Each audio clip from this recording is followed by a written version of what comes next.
ایک روٹی والے کا واقعہ میں نے آپ کو سنانا ہے، اور یہ بڑے ہی مشہور و معروف بزرگ سے منسوب واقعہ ہے۔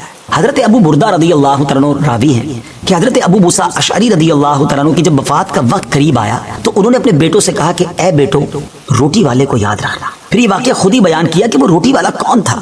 آپ نے کہا کہ ایک شخص تھا جس نے 70 سال اللہ کی عبادت کی، بڑی عبادت کی، مگر 70 سال بعد جب وہ باہر آیا تو شیطان نے اس کو بہکایا اور وہ ایک عورت کے فتنے میں مبتلا ہو گیا۔ 7 دن اور 7 راتیں وہ اس عورت کے ساتھ رہا، غلط کام ہو گئے۔ اب اس کو پھر شرمندگی ہوئی کہ یہ میں نے کیا کیا، 70 سال عبادت کی اور یہ 7 دن اور 7 راتیں میں نے گناہ میں گزار دی۔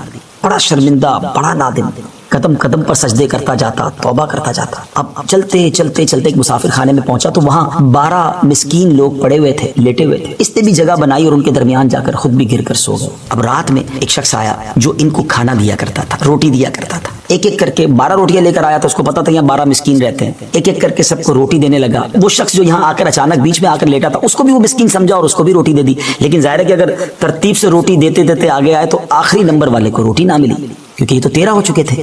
تو بانٹنے والے سے اس مسکین نے کہا کہ تم نے آج مجھے روٹی کیوں نہیں دی؟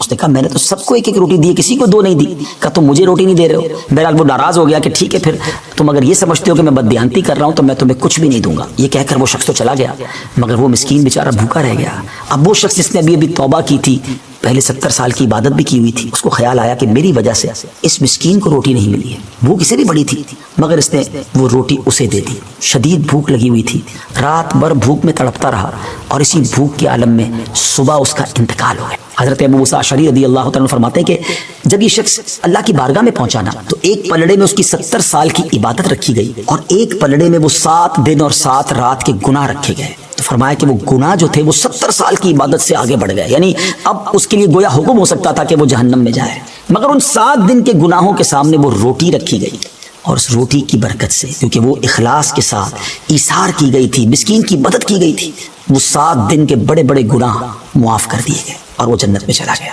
پھر آپ نے اپنے بچوں سے کہا بیٹا روٹی والے کو یاد رکھنا۔ ناظرین یہ واقعہ واقعی دلوں کے تار چھیڑ دیتا ہے۔ 2 باتیں سیکھنی ہیں کہ بعض اوقات کچھ لوگ کہتے ہیں یار میں نہیں بہک سکتا، میں تو بڑے اچھے ماحول میں ہوں۔ نہیں جناب، شیطان نے بڑوں بڑوں کو بہکا دیا ہے۔ ہمیں اپنی صحبتیں اچھی کرنی ہوں گی، اللہ کریم سے شیطان کے مقابلے میں پناہ مانگنی ہوگی اور اپنے آپ سے ڈرتے رہنا ہوگا کہ نہیں میں بھی گناہوں میں مبتلا ہو سکتا ہوں، مجھ سے بھی کوئی بڑا گناہ کہیں نہ ہو جائے۔ توبہ کرتے رہیں، ڈرتے رہیں، خوف رکھیں اور اچھی صحبت اپنائیں۔ اور دوسری بات، صدقہ جو ہے نا وہ گناہوں کو مٹا دیتا ہے۔ صدقہ اللہ کی بارگاہ میں بڑا پسندیدہ ہے، غریبوں کی مدد کرنا یہ اللہ کو بڑا پسند ہے۔ ہمیں بھی چاہیے کہ وقتاً فوقتاً اپنے غریب پڑوسیوں، غریب رشتہ داروں، غریب مسلمانوں کی مدد کرتے رہیں۔ اور دعوت اسلامی کا شعبہ FGRF سبحان اللہ دکھیارے مسلمانوں کی شاندار انداز میں مدد کرتا ہے۔ سیلاب زدگان کی مدد کتنے بڑے پیمانے پر کی گئی اور یہ سارا سال ہی اب کچھ نہ کچھ سلسلہ رہتا ہے، تو آپ بھی FGRF کا ساتھ دیجیے، دکھیارے مسلمانوں کی مدد کیجیے۔ اللہ آپ کے رزق حلال میں برکت عطا فرمائے اور ہم سب کے گناہوں کو معاف فرمائے۔